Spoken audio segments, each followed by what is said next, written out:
জুবিন গাৰ্গক হত্যা কৰা হৈছিল নেকি এই সন্দেহ বৰ্তমান সময়লৈকে প্ৰতিগৰাকী অসমবাসীৰ মনত আছিল কিন্তু এই বাতৰি শুনাৰ পাছত আপুনি আচৰিত হৈ পৰিব আপোনাৰো গাৰনুম হিয়ৰি উঠিব কাৰণ হত্যা কৰা হৈছিল জুবিন গাৰ্গক যিহেতু এছআইটিৰ যি জেৰা চলি আছে জেৰা চলোৱাৰ পিছতে এতিয়া সিদ্ধাৰ্থ শৰ্মা আৰু শ্যামকানু মহন্তৰ বিৰুদ্ধে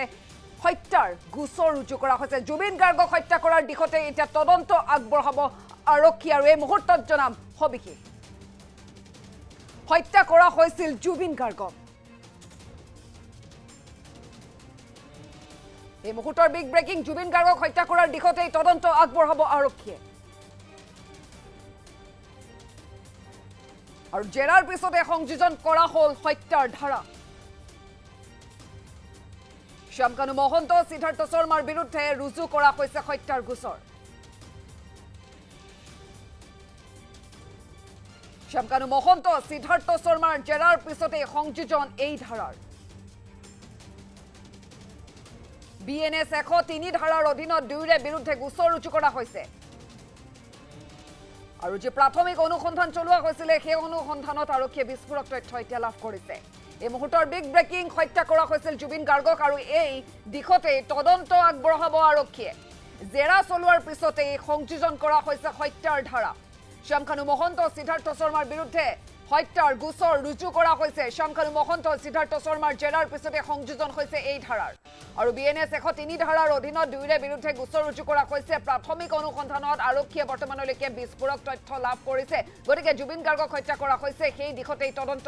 আগবাঢ়িব আৰক্ষীৰ তৰফৰ পৰা যেহেতু এই প্ৰশ্ন প্ৰত্যেকগৰাকী অসমবাসীৰ মনত আছিল জুবিন গাৰ্গৰ সৈতে কি ঘটিছিল হত্যাৰ পৰিকল্পনা কৰিছিল নেকি এনে ধৰণৰ প্ৰশ্ন বা সন্দেহ প্ৰত্যেকগৰাকী অসমীয়াৰ মনত আছে আৰু এই বাতৰি শুনি হয়তো আপুনি হয়তো আচৰিত হ'ব কাৰণ জেৰা চলোৱাৰ পিছতেই এইগৰাকী সিদ্ধাৰ্থ শৰ্মা আৰু শ্যামকানু মহন্তৰ বিৰুদ্ধে গোচৰ ৰুজু হৈছে হত্যাৰ শ্যামকানু মহন্ত সিদ্ধাৰ্থ শৰ্মাৰ বিৰুদ্ধে ৰুজু কৰা হৈছে হত্যাৰ গোচৰ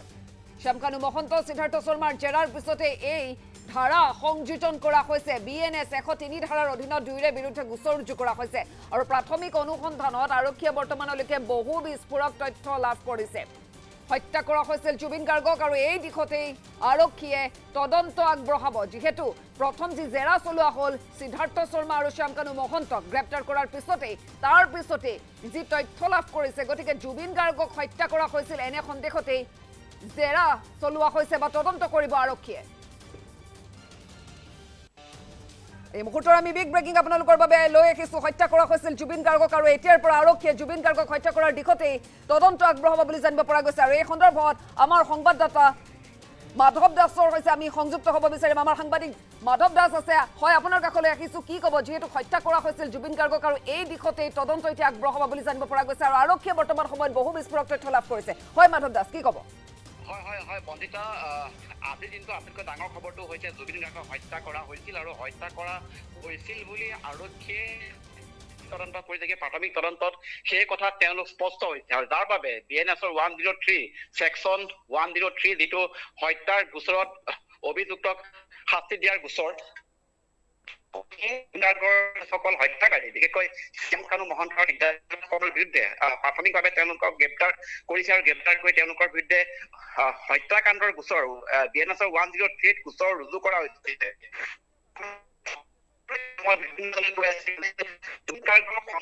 পৰিকল্পিতভাৱে হত্যা কৰাৰ কাৰণ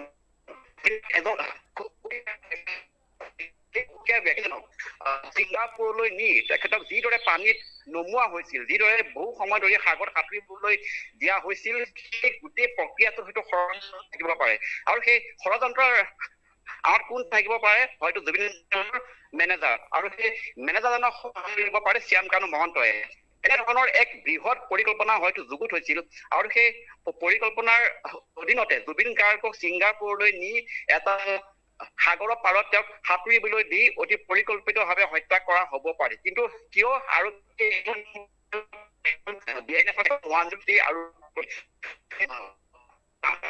জানো জুবিন গাৰ্গক দ্বিতীয়বাৰৰ বাবে পোষ্টমৰ্টম কৰা হৈছিল আৰু তেওঁৰ মৃত্যুৰ পিছত গুৱাহাটীত দুদিন ৰখাৰ পিছত তেখেতৰ পুনৰ পোষ্টমৰ্টম কৰা হৈছিল আৰু সেই পোষ্টমৰ্টমৰ ৰিপৰ্টৰ ওপৰত ভিত্তি কৰি সম্ভৱতঃ আৰক্ষীয়ে জুবিন গাৰ্গক হত্যা কৰা হৈছিল বুলি সেই গোচৰটো ৰুজু কৰিছে আৰু আমি জানো যে ইয়াৰ পূৰ্বে যেতিয়া প্ৰথমে গোচৰটো ৰুজু কৰিছিল সেইটো আছিল culpable homicide not amounting to murder অৰ্থাৎ কাৰোবাৰ অবহেলাৰ বাবে জুবিন গাৰ্গৰ মৃত্যু হোৱাৰ এটা অভিযোগত গোচৰ ৰুজু কৰা হৈছিল কিন্তু সেইখিনি সময়ত বিভিন্ন মহলত বহুতে কৈ আছিল যে জুবিন গাৰ্গক হত্যা কৰা হৈছিল আৰু এই হত্যাকাৰী হ'ব পাৰে সিদ্ধাৰ্থ শৰ্মা আৰু এতিয়া কালি যেতিয়া সিদ্ধাৰ্থ শৰ্মা আৰু শ্যামকান্তু মহন্তক আৰক্ষীয়ে দিল্লীৰ পৰা গ্ৰেপ্তাৰ কৰি আনিলে তেওঁলোকক গ্ৰেপ্তাৰ কৰি অনাৰ পিছত এটা দিন তেওঁলোকক নিজৰ জিম্মাত ৰখাৰ পিছত আজি আৰক্ষীয়ে তথা SIT-য়ে এই গোচৰটোত সেই গোচৰটোত জুবিন গাৰ্গক হত্যা কৰা হৈছিল বুলি পতিয়ন গৈছে আৰু তেওঁলোকৰ বিৰুদ্ধে BNSৰ সেকশন 103 এড কৰিছে অৰ্থাৎ ইয়াৰ পূৰ্বে BNSৰ 105 এড কৰা আছিল আৰু আজি অতিৰিক্তভাৱে এই সেকশনটো এড কৰিছে আৰু ইয়াৰ অৰ্থ হৈছে জুবিন গাৰ্গক হত্যা কৰা হৈছিল বুলি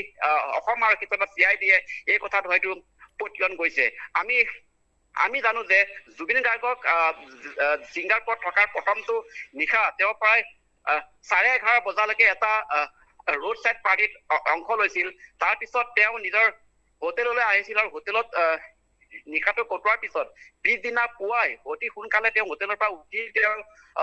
সেইখন যিখন ইয়াতত গৈছিল আৰু ইয়াতত গৈ সাগৰৰ এটা পাৰত তেওঁলোকে পানীত সাঁতুৰিছিল আৰু সেইখিনি সময়ত কিন্তু জুবিন গাৰ্গক কোনো এজন সতীৰ্থই তেওঁ সহযোগ কৰা নাছিল বা তেখেতে যেতিয়া অৱক হৈছিল সেইখিনি সময়ত তেওঁৰ লগত যিজন আছিলে মেনেজাৰ সিদ্ধাৰ্থ শৰ্মা বা তেওঁৰ সতীৰ্থ শেখৰ গোস্বামী তেওঁক যিদৰে সহায় কৰিব লাগিছিল সেই ধৰণৰ সহায় কিন্তু তেখেতক সেইখিনি সময়ত কোনো কৰা নাছিল যাৰ বাবে এই গোটেই গোচৰটোত জুবিন গাৰ্গক অতি কৌশলপূৰ্ণভাৱে পানীত নামিবলৈ দি লাইফ জেকেট নিপিন্ধাকৈ পানীত নামিবলৈ দি হয়তো জুবিন গাৰ্গক অতি কৌশলপূৰ্ণভাৱে হত্যা কৰা হ'ব পাৰে সেই ধৰণৰ এটা সন্দেহ আৰক্ষীয়ে কৰিছে আৰু সেই সন্দেহৰ ওপৰত ভিত্তি কৰি আৰক্ষীয়ে এই মুহূৰ্তত আমি যিখিনি তথ্য লাভ কৰিছো তেওঁলোকে BNSৰ 103 ধাৰা এড কৰিছে অৰ্থাৎ যিটো সন্দেহ আমি সকলোৱে কৰি আছিলো বিভিন্ন মহলত বিভিন্ন মাধ্যমত সকলোৱে কৈছিল যে জুবিন গাৰ্গক হয়তো হত্যা কৰা হৈছে আৰু সেয়ে যিসকল দোষী যিসকল অভিযুক্ত তেওঁলোকৰ বিৰুদ্ধে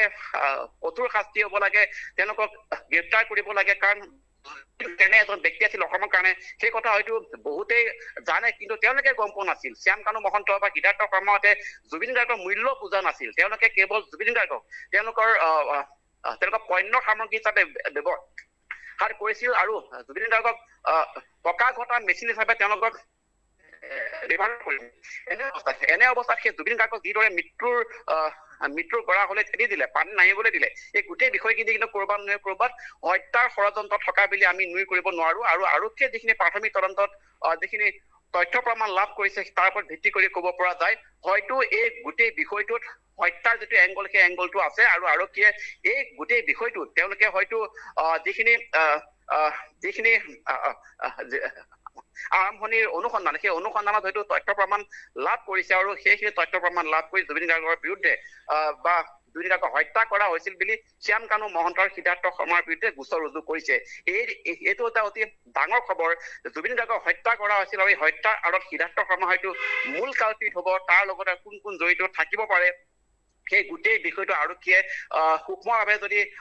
অনুসন্ধান কৰে আৰু যিসকল তাত ইয়াত যিসকল লোক মজুত আছিল সেই সকলোকে যদি সোধপোছ কৰে তেনেহলে নিশ্চয়কৈ এই গোটেই গোচৰটোত আগন্তুক সময়ছোৱাত আৰক্ষীয়ে কঠোৰভাৱে যদি ইনভেষ্টিগেশ্যন কৰে আৰু অভিযুক্তৰ বিৰুদ্ধে যদি কঠোৰ ষ্টেপ লয় তেনেহলে নিশ্চয়কৈ আগন্তুক সময়ছোৱাত বহুতো তথ্য প্ৰমাণ লাভ কৰিবলৈ সক্ষম হ'ব কিন্তু আজিৰ দিনটো ডাঙৰ খবৰটো হৈছে জুবিন গাৰ্গক হত্যা কৰা হৈছিল সেই কথাটো বিভিন্নজনে অভিযোগ কৰিছিল আৰু সেই অভিযোগৰ ভিত্তিতে বা যিখিনি আৰক্ষীয়ে প্ৰমাণ লাভ কৰিছে তাৰ ওপৰত ভিত্তি কৰি এতিয়া সিদ্ধাৰ্থৰ শ্যামকানু মহন্তৰ বিৰুদ্ধে হত্যাকাণ্ডৰ গোচৰ ৰুজু কৰা হৈছে আৰু এই হত্যাকাণ্ডৰ গোচৰ ৰুজু কৰাৰ লগে লগে এই গোটেই বিষয়টো এটা বেলেগ এংগুলত যাব বেলেগ দিশৰে যাব আৰু আৰক্ষীয়ে যদি উপযুক্ত তথ্য প্ৰমাণ লাভ কৰিবলৈ সক্ষম হয় তেনেহলে আগন্তুক সময়ছোৱাত গোচৰ ৰায় দিলে শ্যামকানু সিদ্ধাৰ্থহঁতৰ মৃত্যুদণ্ডৰ হ'ব পাৰে আমি জানো যে জুবিন গাৰ্গ এনে এটা অসমৰ সম্পদ আছিল যিটো সম্পদৰ যদি কোনোবাই হত্যা কৰে সেই হত্যাকাৰীক মৃত্যুদণ্ড দিলেও সেই শাস্তি উপযুক্ত নহব কিন্তু তাৰ পিছতো আমি জানো যে আমি যেহেতু সকলো আইনৰ দৃষ্টিৰে চাব লাগিব আৰু যদি কাৰোবাক হত্যা কৰা হয় কাৰোবাক হত্যা কৰিলে তাৰ শাস্তি চূড়ান্ত শাস্তি হ'ব পাৰে মৃত্যুদণ্ড আৰু যদি জুবিন গাৰ্গক সঁচাকে হত্যা কৰা হৈছিল বা হত্যা কৰিছিল আৰু এই হত্যাৰ অভিযোগত যদি আৰক্ষীয়ে উপযুক্ত প্ৰমাণ দিব পাৰে তেনেহলে যিসকল অভিযুক্তই জুবিন গাৰ্গক হত্যা কৰিছিল তেওঁলোকৰ মৃত্যুদণ্ড পৰ্যন্ত হ'ব পাৰে বুলি আমাৰ আৰু আমি আশা কৰিম যিদৰে জুবিনক হত্যা কৰা হৈছিল বা তেখেতৰ মৃত্যু হৈছিল এই গোটেই গোচৰটো যিসকল অভিযুক্ত আছে তেওঁলোকক বিৰুদ্ধে উপযুক্ত তথ্য প্ৰমাণ গোটাই আদালতত দাখিল কৰি আদালতত তেওঁলোকৰ বিৰুদ্ধে কঠোৰ শাস্তি বিহাৰ যিটো ব্যৱস্থা সেই ব্যৱস্থা হ'ব লাগে আৰু তেতিয়াই হয়তো জুবিন গাৰ্গৰ